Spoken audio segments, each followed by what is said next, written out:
Hello everyone, कैसे हो आप सभी। I hope all of you are doing fine. और आज एक नई एनर्जी के साथ, नई ऊर्जा के साथ हम लेकर आए हैं नया चैप्टर, क्लास 10th के मैथमेटिक्स का chapter number 3, linear equation in two variables. Linear equation in two variable chapter का नाम है और करते हैं चैप्टर की शुरुआत। आज इसके बारे में सारी बेसिक बातें करेंगे हम। Linear equation in two variables. क्या हमें कुछ नाम से ही पता चल रहा है? क्या पता चल रहा है उसके बारे में थोड़ी सी बता दें। अभी जब हमने पिछला चैप्टर यानी पोलिनोमियल पढ़ा था तो उसमें हमने देखा था वेरिएबल्स किनको बोलते हैं। वेरिएबल जिनकी भी वैल्यू चेंज होती हो, जिनकी वैल्यू चेंज होती हो, वैल्यूज चेंजेबल हों, उन्हें वेरिएबल बोलते हैं। अब लीनियर इक्वेशन, इसकी भी फील्ड ली थी हमने पॉलिनोमियल में। लीनियर का मतलब 1 डिग्री वाले, लीनियर इक्वेशन यानी डिग्री 1 वाले पॉलिनोमियल।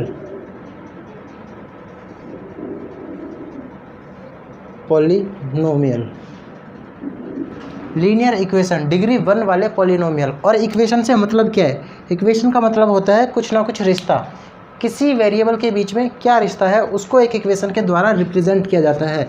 किस तरह से, ज़रा जानते हैं इसके बारे में।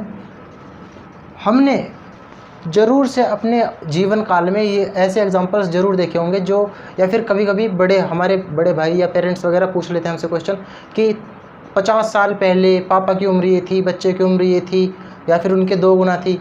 यानी वो वाले जो सवाल होते हैं वो सारे इसी linear equation in two variable में आराम से हो जाते हैं। इसी में वो आते हैं और इसी कैटेगरी के अंडर वो फॉल करते हैं, मतलब इसी कैटेगरी में वो आते हैं। समझते हैं थोड़ा इक्वेशन क्या होती है। इक्वेशन मतलब कुछ भी रिश्ता। जैसे मान लो 3 साल पहले, एक सवाल से ही समझते हैं, राहुल के पापा की उम्र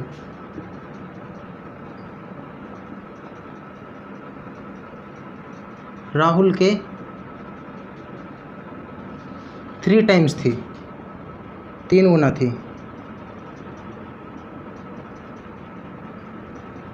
और 5 साल बाद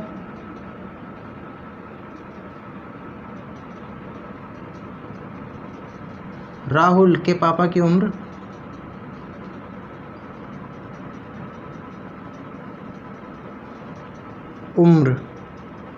राहुल के 2 गुना है।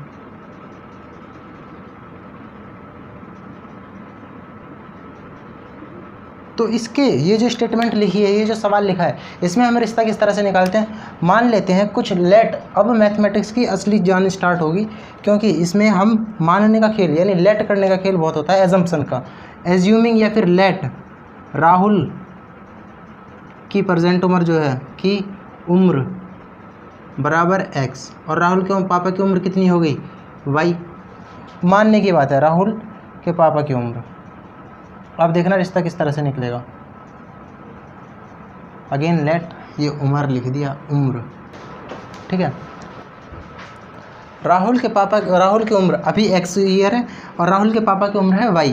अब 3 साल पहले, इसने बोला है 3 साल पहले, यानी x राहुल की उम्र में से 3 साल घटा दो तो हम पहुंच गए राहुल के 3 साल पहले वाली उम्र पर। 3 साल पहले राहुल के पापा की उम्र राहुल के 3 गुना थी। जो राहुल के पापा की उम्र थी y - 3, यानी 3 साल पहले उसके 3 गुना थी, यानी 3 गुना ऑफ राहुल की उम्र। अब 5 साल बाद, यानी जब राहुल में जितनी उम्र अब है उसमें 5 साल प्लस हो जाएंगे, तो उस टाइम पे राहुल के पापा की उम्र जो होगी वो राहुल के 2 गुना होगी, ठीक है। ये हो गए रिलेशन यानी रिश्तेदारी, और यही होती है इक्वेशन।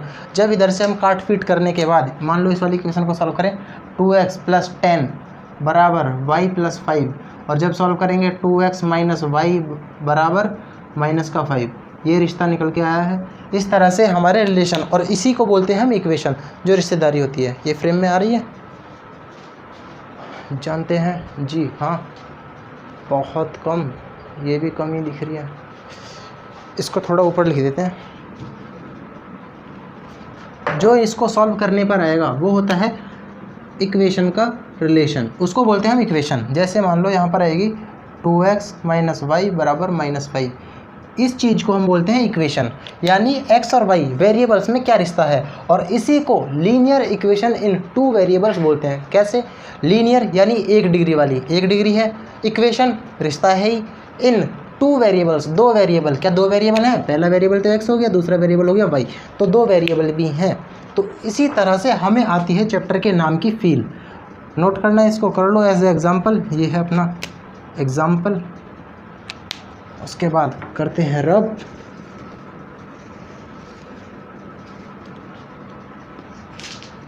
इसमें बहुत सारे सवाल उसको भी लेकर आएंगे जो हमारे स्पीड वाले एग्जाम्पल होते हैं। स्पीड के भी खेल इसमें बहुत ज़्यादा होते हैं, वो आगे चल के आएंगे।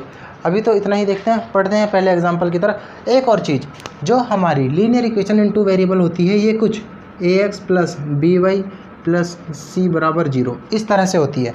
अब यहाँ पर क्या मतलब है इन सब का? जैसे हमने क्वाड्रेटिक इक्वेशन के बारे में पढ़ा था कि वो होती है ax square plus B X plus C बराबर 0, उसी तरह से linear equation in two variable, 2 variable हो गए एक्स और वाई, और इसमें एक कंडीशन और होती है कि a कभी भी 0 नहीं हो सकता और b भी कभी भी 0 नहीं हो सकता।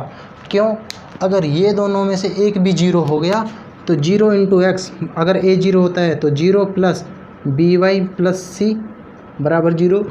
अब ये इक्वेशन तो है, लेकिन linear equation in two variables नहीं है, क्योंकि यहाँ पर केवल एक ही वेरिएबल है y, c तो अपना कांस्टेंट है। इसी तरह से ये होती है इनके बीच की रिश्तेदारी। जनरल इक्वेशन को इस तरह से लिखते हैं, इसको जनरल इक्वेशन बोल सकते हैं हम, जनरल इक्वेशन।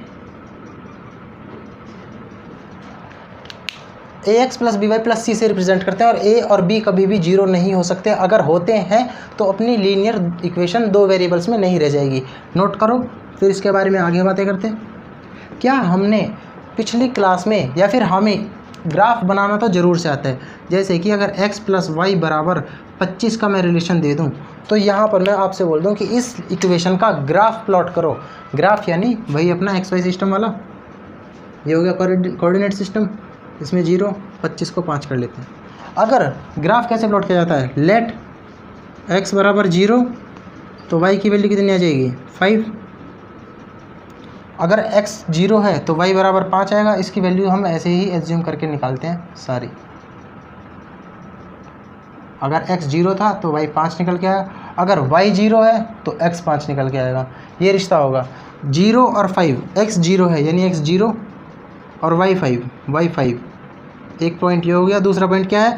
y 5 है, x 5 है तो y 0 है, और यहाँ इन दोनों पॉइंट को ज्वाइन करने के बाद जो लाइन मिलेगी वो होगी x प्लस वाई बराबर 5। इस तरह से हम इक्वेशन का ग्राफ प्लॉट करते हैं। ये भी हमें आता ही होगा ज़रूर से, नहीं आता है तो अभी हमने थोड़ा सा समझ लिया है। बाकी इसको और डिटेल में जानने के लिए क्लास 8th और 9th में अच्छे से पढ़ाया जाता है।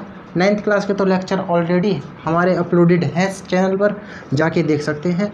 अदरवाइज़ हम किसी भी टीचर को प्रेफर करके उससे पढ़ के ज़रूर रहेंगे। मतलब ये सारी चीज़ें हमें नॉलेज में ज़रूर होनी चाहिए। ग्राफ किस तरह से प्लॉट करते हैं केवल उतना ही जानना ज़रूरी है। अब जब 2 इक्वेशन की बात हुई है, 2 इक्वेशन के बीच में क्या क्या रिश्ता हो सकते हैं? Relation between 2 lines.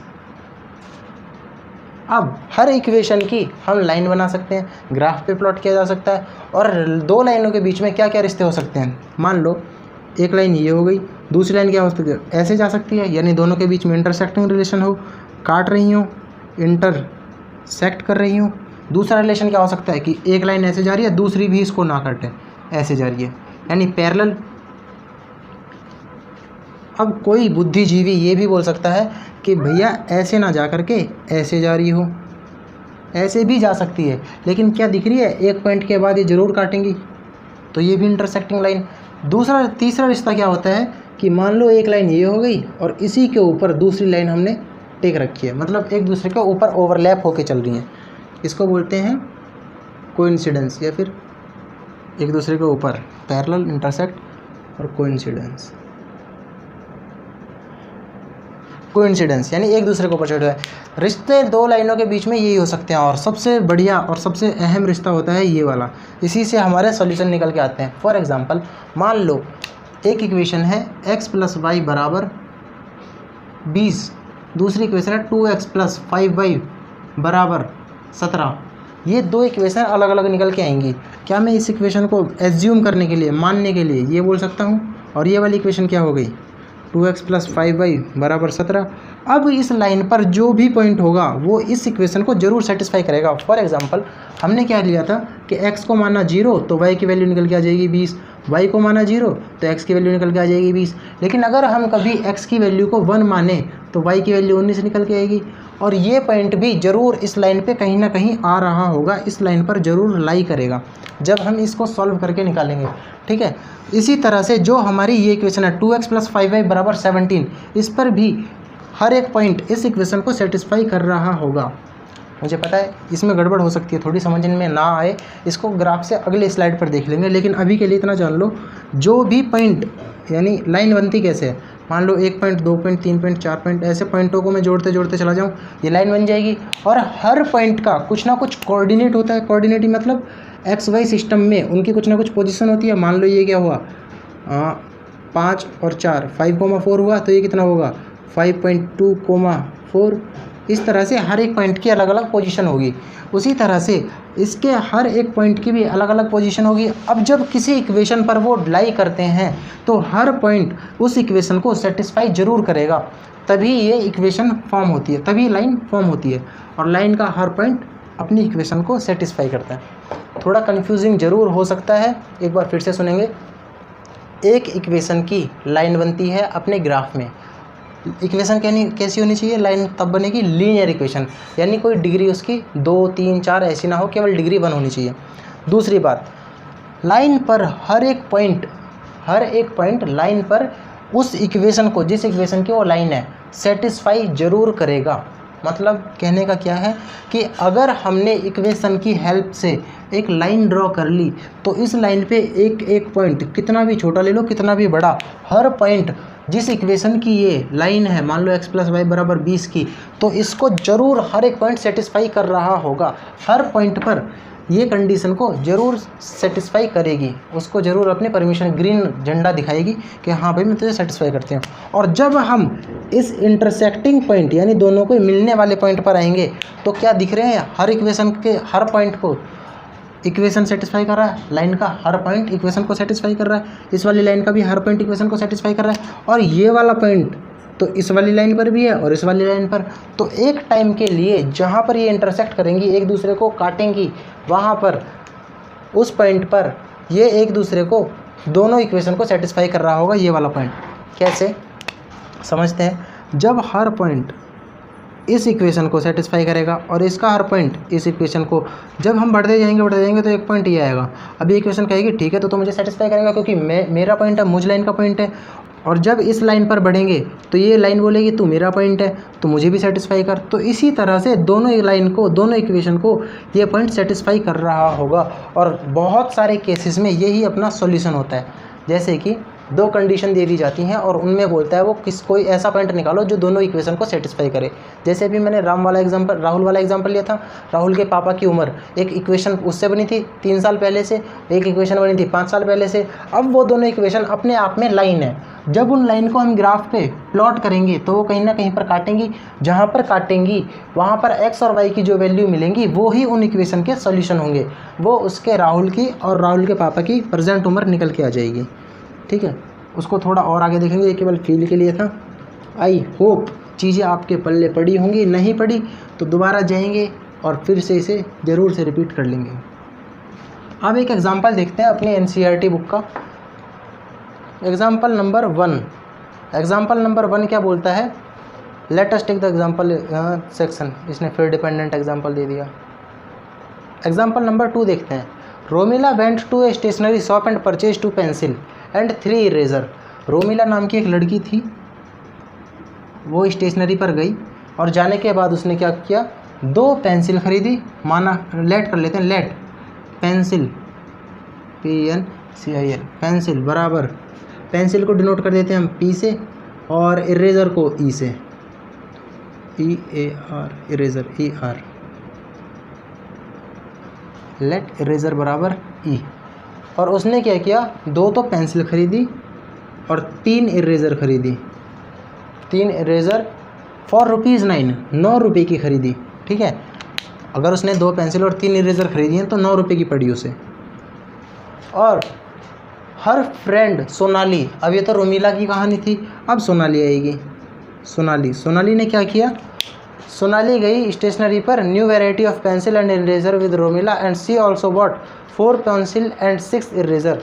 वो गई दुकान पे और उसने जाने के बाद 4 पेंसिल और 6 इरेजर खरीद ली, और ख़रीदने के बाद कितने की पड़ी उसे, शायद 18 रुपये की।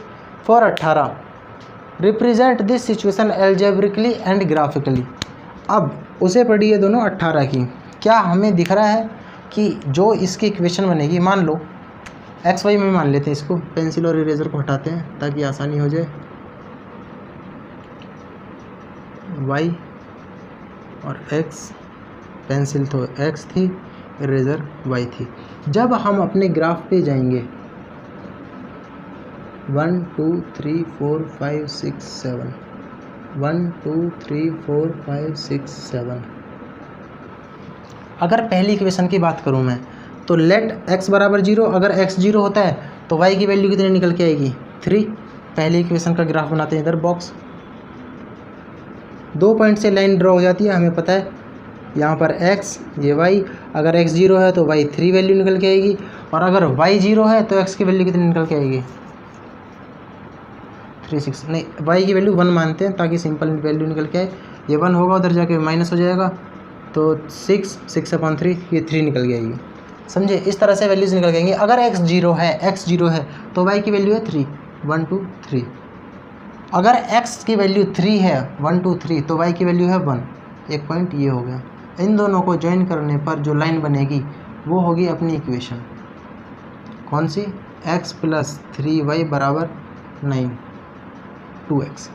इसके सॉल्यूशन निकालते हैं। अगर x बराबर 0 है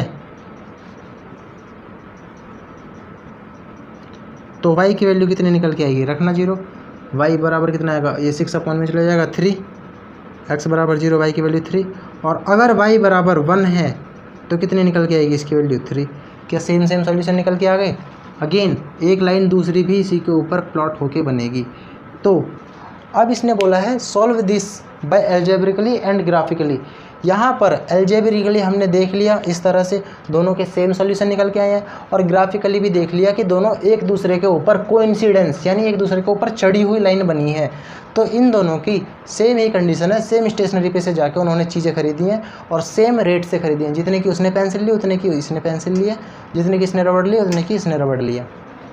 नोट करेंगे इसको अगर करना है तो। बढ़ते हैं आगे, एक एग्जाम्पल और देखते हैं, एग्जाम्पल नंबर 3। एग्जाम्पल नंबर 3 क्या बोलता है, ग्राफ की तो जरूरत पड़ने ही वाली है। एग्जाम्पल नंबर 3 बोलता है 2 rails are represented by equation. 2 rail हैं, मान लो रेल यानी रेलवे ट्रैक को बोलते हैं रेल, रेल्स यानी पटरी। एक की इक्वेशन दे दी इसने, x + 2y = 4 -4 = 0, तो वैल्यू कितनी है, x + 2y = 4, ऐसे लिख सकते हैं इसको। दूसरे की इक्वेशन दी है 2x + 4y, ये तो पहली है। दूसरी है 2x + 4y -8 -12 = 0। यहाँ से वैल्यू निकलेगी 2x + 4y = 12। क्या 2 कॉमन ले लूँ मैं यहाँ से, 2 कॉमन, x + 2y = 2 × 6, 2 से 2 कट जाएगा तो x + 2y = 6। सिंप्लीफाई करके लिख लिया मैंने, कुछ भी नहीं किया है इसमें। और x + 2y = 4। वैल्यूज़ निकालते हैं। इसने बोला है represent this situation geometrically and graphically. Geometrically geometrically ही बोला है। इस सिचुएशन को ज्योमेट्रिकली रिप्रेजेंट करो, ज्योमेट्री वाइज रिप्रेजेंट करो, यानी ग्राफ पर प्लॉट करो। क्या हमें इसमें निकलनी वैल्यू आ जाएगी। हम लेते हैं x y, अगर x की वैल्यू 0 रख दें तो y की वैल्यू कितनी निकल के आएगी, 2। अगर x की वैल्यू, पता लग रहा है ना किस तरह से आएगी भाई। मान लो यहाँ पर x बराबर 0 है तो 0 + 2y = 4, इधर 0 की वैल्यू कुछ नहीं, तो 2y = 4, ये 2 इधर से मल्टीप्लाई से जाएगा डिवाइड में, 4/2, और 2 ये कितना हो जाएगा 2, तो y की वैल्यू कितनी निकल के आ गई 2, जब x की वैल्यू हमने 0 रखी है। इसी तरह से x की वैल्यू और क्या रखूँ मैं, 2 ही रख लेते हैं, तो y की वैल्यू आएगी 1। कैसे? 2 + 2y = 4, 8 प्लस का 2 इधर जाके माइनस होगा, 2y = 4 - 2 यानी 2y, ये डिवाइड में जाएगा, y = 2/2 यानी 1। इस तरह से हमारी वैल्यूज़ निकल रही होंगी। एज्यूम कर सकते हैं, इतना तो मैं मान ही सकता हूँ कि वैल्यूज़ आपको पुट करनी आ रही होंगी। ये पहली इक्वेशन के पॉइंट्स हो गए। तो पहली इक्वेशन को बनाए, इसमें 0 और 2 पर बनी है, यानी जब x की वैल्यू 0 है तो y की वैल्यू 2, एक पॉइंट ये हो गया। दूसरा पॉइंट है x की वैल्यू 2, y की वैल्यू 1, x की वैल्यू 2, y की वैल्यू 1। ये इन दोनों पॉइंट्स को ज्वाइन करके जो लाइन बनेगी वो बनी है अपनी x + 2y = 4। दूसरी इक्वेशन पर आते हैं। इसमें मान लो x = 0 तो y की वैल्यू कितनी निकल के आएगी? x 0 तो y आएगा 3, और x को मान ले कितना 2, तो y कितना निकल के आएगा? 2, 2 4 2, हाँ 2 ही निकल के आएगी। ठीक है। दूसरे केस में जब x की वैल्यू 0 है तो y की वैल्यू 3, और जब इन दोनों की वैल्यू 2 2, ये 2 और ये 2, दूसरी वैल्यू आ रही है यहाँ पर, इन दोनों को ज्वाइन करेंगे तो ये ऐसे जा रही है। ये दोनों बन रही हैं पैरेलल लाइंस, यानी एक दूसरे के 11 बना के हमेशा चल रही हैं। क्या ये एक दूसरे को कभी काटेंगी? जी नहीं। यानी रेल की पटरी के ट्रैक जो हैं, यानी जो रेल की पटरी है वो एक दूसरे को कभी काट नहीं रही होगी, हमेशा 11 बना के चल रही हैं। और ये बात सही भी है, अगर उन्होंने एक दूसरे को काटा तो रेल कैसे चलेगी? रेल तो हमेशा सीधे ट्रैक पर ही चलती है ना। तो ये होगी रेल के ट्रैक की इक्वेशन, और हमने उसको करके देख लिया सॉल्व। अगर ये एक दूसरे को काट रही होती तो अपनी पटरी की कंडीशन ये सेटिस्फाई नहीं करती। और इसी तरह से एक कॉन्सेप्ट भी निकल कर आता है। कभी मान लो आपको कभी क्वेश्चन पूछ ले ऐसा पेपर में कि एक इक्वेशन है और दूसरी इक्वेशन है, बताओ ये दोनों इक्वेशन क्या रेल्स की हो सकती हैं, यानी पटरी की हो सकती हैं? हम उसमें देखेंगे कि वो एक दूसरे को काट तो नहीं रही। अगर काट रही हैं या एक दूसरे के ऊपर ही यानी कोइंसिडेंस चल के बन रही हैं तो वो रेल की इक्वेशन नहीं होंगी। लेकिन एक दूसरे के अगर पैरेलल हैं तो वो रेल की इक्वेशन हो सकती हैं, क्योंकि पैरेलल में तो ट्रेन चल सकती है, इंटरसेक्ट भी नहीं चल सकती, और दोनों पटरी को उठा के एक ही के ऊपर रख दो तब भी नहीं चलेगी। नोट करेंगे इसको। फिर बढ़ते हैं अपनी एक्सरसाइज की तरफ। बढ़ते हैं अब अपनी एक्सरसाइज की तरफ। एक्सरसाइज 3.1, इसमें केवल 3 क्वेश्चन है। पहला क्वेश्चन क्या बोलता है? पहला क्वेश्चन कहता है Aftab tales his daughter 7 years ago। देखो वही सवाल आ गया ना जैसे अभी राहुल के पापा वाला केस लिया था। आफ्ताब ने अपनी बेटी को 7 साल पहले बोला I was 7 times old as you were then। मतलब जब तुम जितनी भी उम्र की थी तब मैं तुमसे 7 गुना ज़्यादा बड़ा था। मान लेते हैं लेट आफ्ताब, एक एक्सरसाइज है अपनी 3.1 question number 1। Aftab daughter age बराबर x, और आफ्ताब की x, आफ्ताब्स एज, लेट का मतलब मान लिया। अब उसने बोला कि 7 साल पहले जब तुम्हारी उम्र 7 साल पहले जो थी, यानी x - 7 थी उसकी लड़की की उम्र, और जो मेरी उम्र थी वो मेरी वाली उम्र जो थी तुम्हारे 7 गुना थी, यानी 7 times तुम्हें जोड़ दें। समझने की कोशिश करेंगे, ये 7 वाली फीलिंग नहीं आ रही होगी। अभी मेरी उम्र मान लो 10 साल है, 7 साल पहले जब मैं 3 साल का था, यानी 10 - 7 तभी तो 3 आया है। उसी तरह से उसकी लड़की की जो उम्र है 7 साल पहले जाएंगे तो 7 साल उसकी उम्र में से घटाएंगे, और जो उम्र उसकी निकल के आएगी, और उस टाइम पे जो उसके पापा की उम्र थी, यानी उसके पापा की उम्र आज y है, तब उसके पापा की उम्र कितनी होगी? y - 7, 7 साल पहले, और मेरे 7 गुना थी, यानी मेरे पापा की उम्र मेरे से 7 गुना थी 7 साल पहले, तो 7 times मी इक्वल्स टू पापा की उम्र। ठीक है। नेक्स्ट कंडीशन क्या बोल रहा है? Also 3 years from now I shall be 3 times as old as you will be. और साथ के साथ ये भी बोल रहा है वो, पहली इक्वेशन तो ये हो गई यानी पहली समीकरण। दूसरा बोल रहा है कि 3 साल बाद जितनी बड़ी तुम होगी और जितना बड़ा मैं होऊंगा, उनके बीच में क्या रिश्तेदारी होगी? उनके बीच में रिश्तेदारी होगी I shall be 3 times as old you will be, और मैं तुमसे 3 गुना बड़ा होऊंगा। अब देखना यहाँ पर गैप कवर हो रहा है। ठीक है। कैसे अब इनको सॉल्व करते हैं? क्या इसमें से 7 के अंदर मल्टीप्लाई करते हैं? 7x - 49 बराबर y - 7, अभी इस वाले पार्ट को इधर लिख लेते हैं, इसको सॉल्व करके लिख रहा हूँ मैं 3x + 9 बराबर y + 3। इसको कर लेते हैं रब, करते हैं सॉल्व। 3x इसको इधर ले आऊँ माइनस y, 9 को उधर ले जाते हैं, 3 - 9 क्या निकल के आएगा, माइनस का 6 माइनस y 3x। ये निकल के आ गई हमारी दूसरी इक्वेशन। पहली इक्वेशन क्या है 7x, क्या y को इधर ले आऊँ मैं माइनस y, 7 इधर है माइनस का और 49 को उधर भेज देंगे तो प्लस का, कितना आ गया 42, 7x माइनस y।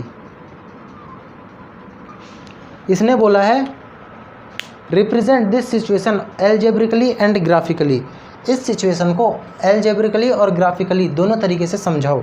अब सीधी सी बात है, अगर उन दोनों के ये जो रिश्ता है जो आफ्ताब के पापा ने या हाँ आफ्ताब ने बताया है, अगर ये रिश्तेदारी उनके बीच में सच्ची है, मतलब बिल्कुल ऐसे हो रहा है जो उसने उम्र बताई है उनमें रिश्तेदारी सच्ची है, तो वो पक्का किसी पॉइंट पर काट रही होंगी दोनों इक्वेशन, तभी तो एक पॉइंट ऐसा निकलेगा जहाँ पर दोनों की उम्र निकल के आएगी और वो वाली उम्र होगी दोनों की। जैसे मान लो ये वाली इक्वेशन एक ऐसी इक्वेशन बनाती है लाइन, और ये वाली इक्वेशन कुछ ऐसी लाइन बनाती है, तो इस पॉइंट वाला ये वाला पॉइंट इस वाली इक्वेशन को भी सेटिस्फाई करेगा और इस वाली को, यानी पुराने वाली उम्र को भी सेटिस्फाई कर रहा है और आने वाली उम्र को भी। तो ये होगी हमारी प्रेजेंट उम्र, यानी अभी की उम्र। ठीक है, तो हमें वही चीज़ निकालनी है कि इसको सॉल्व करो। सॉल्व करने के दो तरीके हैं, है तो वैसे कई तरीके। एक तरीका अप्लाई करते हैं, यहाँ से क्या हम y की वैल्यू निकाल लें, बल्कि ग्राफिकली देखते हैं ज़रा इसे। इक्वेशन 1 रब कर दूं क्या, ये नोट कर लो, ऊपर वाला पोर्शन मैं खाली कर देता हूँ। सबसे पहले देख लेते हैं अलजेब्रिकली, यानी अगर मैथ के टर्म्स में बात करें, क्या यहाँ से मैं y की वैल्यू निकाल लूँ, क्या आएगी पॉजिटिव करके निकालेंगे, y बराबर, y को इधर भेजेंगे प्लस, माइनस का इधर आएगा 6, तो 3x + 6 यही निकल के आएगी y की value. Put y in first equation, y को इस वाली इक्वेशन में डाल दो, तो 7x माइनस y की वैल्यू कितनी है, माइनस में y है ना, तो 3x + 6 बराबर 42। अब सॉल्व करेंगे, इस स्पेस को कर देते हैं रब, ये इक्वेशन तो नोट हो ही गई होगी। निकल के क्या आई 7x माइनस 3x माइनस 6 बराबर 42। 6 उधर जाएगा हो जाएगा प्लस, तो 42 + 6 यानी 48, और 7 में से 3 गए बचे 4x, 4x x से इधर 4 डिवाइड में चला जाएगा, 48/4 कितनी निकल के आ जाएगी x की वैल्यू 12।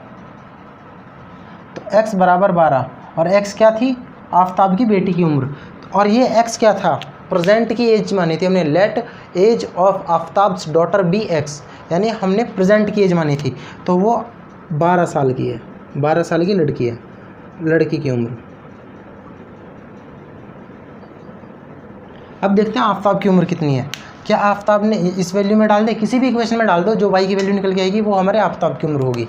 निकालते हैं, x बराबर 12 इसमें डालते हैं, 3 × 12 माइनस y बराबर -6, कैलकुलेट करते हैं, y उधर जाएगा, ये कितना हुआ 36 माइनस y बराबर -6, 36 जाएगा उधर हो जाएगा नेगेटिव, y बराबर -6 माइनस 36 कितना हो जाएगा, माइनस y बराबर माइनस का 42, माइनस से माइनस कट जाएगा, y बराबर 42, यानी आफ्ताब एक बुढ़ा है जो 42 साल का है। ठीक है, आफ्ताब की उम्र इंग्लिश में लिख लेते हैं।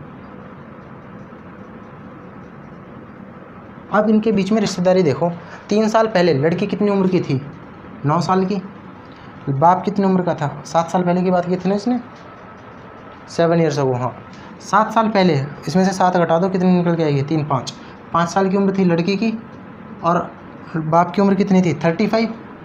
क्या ये 7 टाइम्स दिख रही है, 7 × 35 5 करें तो 35 निकल के आएगा, जी हाँ, तो पहला रिलेशन तो सही है। अब ये कह रहा है कि इसने ये भी बोला था 3 साल बाद जितनी उम्र तुम्हारी होगी मैं उसके 3 गुना हूँगा। 3 साल बाद आफ्ताब अभी 42 का, 3 साल बाद हो जाएगा 45 का, लड़की 12 की, 3 साल बाद हो जाएगी 15 की, और 3 से गुना करें तो क्या सही आएगा, हाँ 45 = 45। जी हाँ, ये वाली रिश्तेदारी भी सही बोल रहा है वो। तो अब हमने उनकी प्रेजेंट की एज निकाल ली, ये केवल फील दिलाने के लिए निकाला है, इसकी कोई ज़रूरत नहीं है। अब हमें उनकी प्रेजेंट की यानी आज की उम्र पता लग गई, आफ्ताब की है 42 और आफ्ताब की बेटी की है 12 साल। अगर मैं इसको ग्राफ पर प्लॉट करूं, ग्राफ पर प्लॉट करते हैं, पहली इक्वेशन में। अब चला इसको मैं थोड़ा साफ कर दूं। हमें उम्र तो पता लगी गई है दोनों की, एक की 42 है, एक की 12 है। इक्वेशन को थोड़ा निकाल लेते हैं। पहली इक्वेशन, दूसरी इक्वेशन ये थी, पहली इक्वेशन क्या थी, 7x - y बराबर 42, यही थी ना,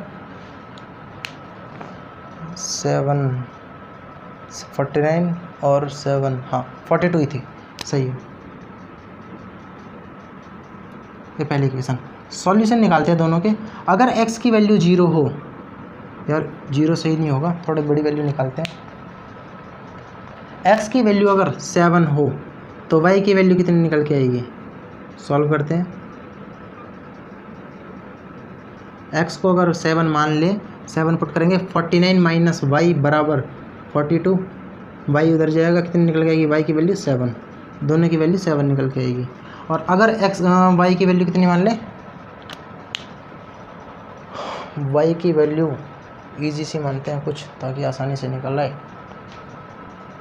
4 मान लें इसकी, तो ये कितना हो जाएगा, 7 4 जो 7 5 जो 35, 7 6 जो 42। हाँ, अगर x की वैल्यू 7 मान लो और 6 मान लो तो y की वैल्यू निकल के आएगी 0।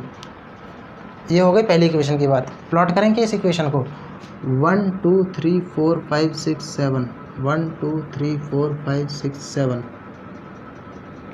ये x एक्सिस है, ये y एक्सिस है। इधर की नेगेटिव में हमने अभी प्लॉट ही नहीं की। प्लॉट करते हैं 7 7 को, 7 और 7 7 7 वाला पॉइंट ये हो गया।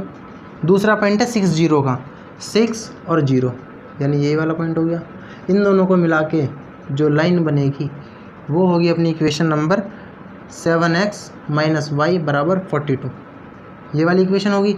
और इसकी इक्वेशन को और प्लॉट करते हैं। मान लो x, ये y,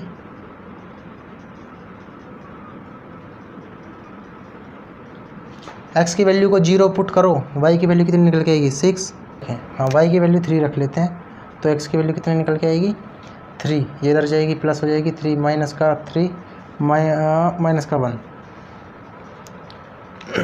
माइनस का 1 निकल के आएगी x की वैल्यू। -1 कहाँ पर होगा, कहीं यहाँ पर, इसको भी साफ कर देते हैं। -1, ये 1 2 3 4 5 6 7, 1 2 3 4 5 6 7, y की वैल्यू कितनी है, x की वैल्यू 0 पर y की वैल्यू 6 आई, एक तो ये हो गया।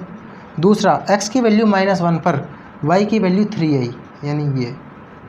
अब जब हम इनकी लाइन को ज्वाइन करेंगे तो ये ऐसे जाएगी। क्या हमें ये दूर जाती हुई लाइन दिख रही है, ये क्या है, 3x - y बराबर -6, ये वाली इक्वेशन की लाइन है। जब हम इनको बढ़ाएंगे तो आगे जाकर एक पॉइंट पे ये ज़रूर एक दूसरे को काटेंगी, और जिस पॉइंट पर काटेंगी उसके हमें कोऑर्डिनेट्स निकालेंगे तो वो हमें उनकी उम्र निकल के आ जाएगी। क्या आएगी, x की वैल्यू 12 पर काटेगी और y की वैल्यू 42 पर, क्योंकि जहाँ वो काटेंगी वो हमारी आफ्ताब और आफ्ताब की लड़की की उम्र होगी। तो नोट करेंगे इस क्वेश्चन को, फिर बढ़ते हैं आगे। ये था ग्राफिकल, इससे पहले अलजेब्रिकल्स हो गया था हमने। अब बचे हुए 2 क्वेश्चन आप करोगे होमवर्क में, उनकी केवल मैं इक्वेशन के बारे में थोड़ी सी नॉलेज दे देता हूँ। क्वेश्चन नंबर 2 क्या बोलता है, the coach of a cricket team buy 3 bat. उसने बैट को मान लो हम x से डिनोट करते हैं और बॉल को y से। उसने 3 बैट खरीदे यानी 3x, और 6 बॉल खरीदी प्लस 6 बॉल कितने की खरीदी थी, 3900 रुपीज़ की। Later she buys another bat and 3 more balls. एक और बैट खरीदा उसने बाद में, एक बैट और 3 बॉल, कितने रुपए की खरीदी उसने, 1300 रुपये की। पहली इक्वेशन, दूसरी इक्वेशन, पहली इक्वेशन। इन दोनों को सॉल्व करो, इसमें से x की वैल्यू निकालो, इसमें डालो, x y की वैल्यूज़ कुछ निकल के आएंगी, वो हमारी वैल्यूज़ होंगी। ग्राफिकली ग्राफ पे प्लॉट करो, ग्राफ पे प्लॉट करने के बाद जिस पॉइंट पे इंटरसेक्ट करेंगी वहाँ पर हमारी x और y की कॉस्ट निकल के आ जाएगी। क्वेश्चन नंबर 3 क्या बोल रहा है, the cost of 2 kg of apples and 1 kg of grapes on a day was found to be 160। अगर मैं मान लो एप्पल x से नोट कर लेते हैं और ग्रेप्स को y से, और इसने बोला है 2 किलो अगर हम एप्पल खरीदें यानी 2x एप्पल खरीदें, ये केजी हैं, और 1 किलो अंगूर 1 kg अंगूर खरीदे उसने यानी 1y, y लिख दो कोई फ़र्क नहीं पड़ता, 160 रुपये के मिले उसे।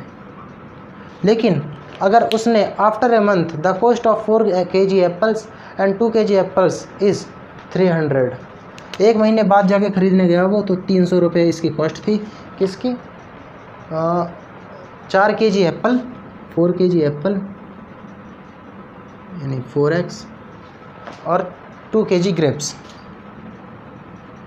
2y, इनकी कॉस्ट इस तरह से थी। एल्जेब्रिकली और ग्राफिकली रिप्रेजेंट करेंगे, ये बोल रखा है इसने, represent this situation algebraically and geometrically. Geometrically यानी ग्राफ बना के प्लॉट करेंगे, और यहाँ से एक्स वाई की वैल्यू जो निकालेंगे वो एक्स और वाई की कॉस्ट निकल के आ जाएगी। इस तरह से हमारे दोनों क्वेश्चन ये भी सॉल्व हो जाएंगे, और इसी के साथ हमारी एक्सरसाइज 3.1 होती है ख़त्म। आज की वीडियो में हमने बहुत सारी चीज़ें कवर कर ली हैं, हम एक्सरसाइज 3.1 को भी कंप्लीट कर चुके हैं, और हमने बेसिक मतलब भी समझा है लीनियर इक्वेशन इन 2 वेरिएबल्स का। आज की वीडियो में केवल इतना ही रखते हैं। अगली क्लास में आने से पहले इस क्लास को 3 से 4 बार रिवाइज जरूर करके आएं, क्योंकि ये चैप्टर बहुत ही शानदार और बहुत ही इंटरेस्टिंग है, तो इसलिए इसको लगातार रिवाइज करते रहेंगे। ऑल मैथ आस्क या need is practice and revision. तुम प्रैक्टिस करते रहो, रिवीजन करते रहो, मैथ्स तुमको वो आउटपुट देगा जो कोई और भी नहीं दे सकता। तो आज की वीडियो रखते हैं केवल इतनी ही, ऑलरेडी ये काफ़ी लंबी हो चुकी है, अराउंड 45 मिनट्स की। तो मिलते हैं अगली वीडियो में, तब तक के लिए सी या, हैव अ गुड डे, स्वस्थ रहें, मस्त रहें, बाय बाय गाइस।